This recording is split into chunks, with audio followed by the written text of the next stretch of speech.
So we were doing extremely well. People were proud of the casino industry until August 29, 2005. And everyone knows what happened. I mean, it just completely obliterated the Gulf Coast. I was down there the next day and just could not imagine the devastation of what a hurricane could do. And it did it, and it wiped it off. So everyone kind of scratched their heads and said, are they going to come back?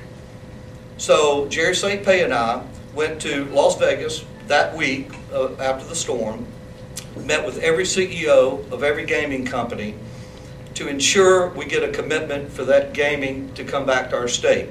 We didn't know at that point whether they would come back.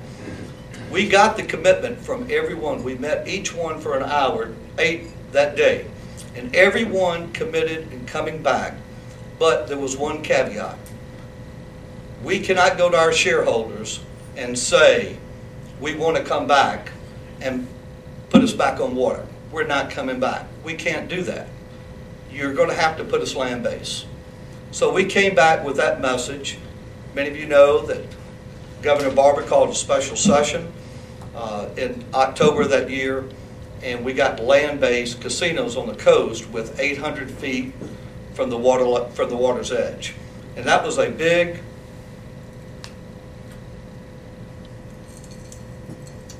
that was a big move as part of the state to move in that direction, because I don't think anyone ever wanted gaming to come within the confines of the state.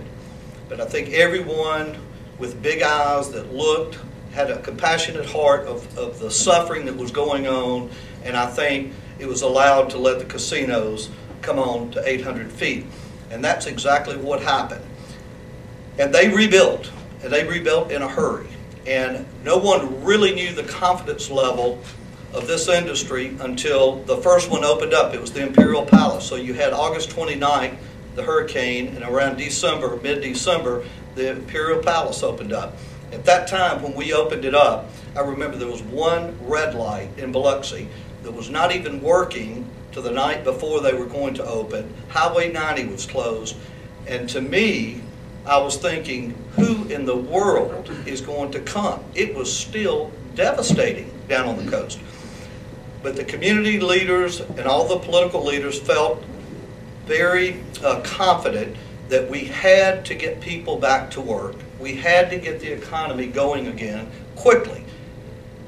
And that night that we opened them up, it still amazes me to this day. I had a hotel room there that night. I was the only one in the hotel room, I believe. And I remember, usually once I open a casino up, it's just a matter of process, and the slot machines are working, and you go. And I leave, and I come on home. That day, I was afraid to leave, because I saw cars coming from here to that Jackson airport, starting at 7 o'clock, going all the way to midnight.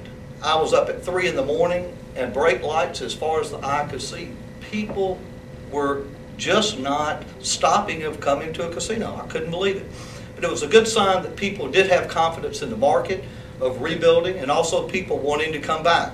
And then right after that, a few others opened up, the Isle of Capri, the Palace Casino, and then of course eventually the Beau Rivage did a complete redo, and they opened back up.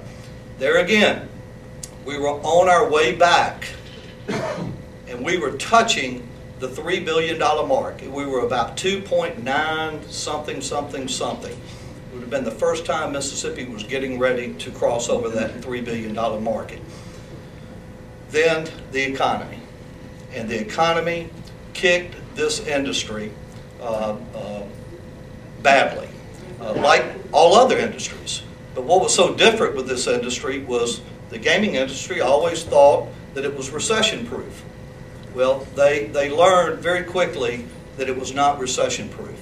This industry was going to suffer just like all of the other ones.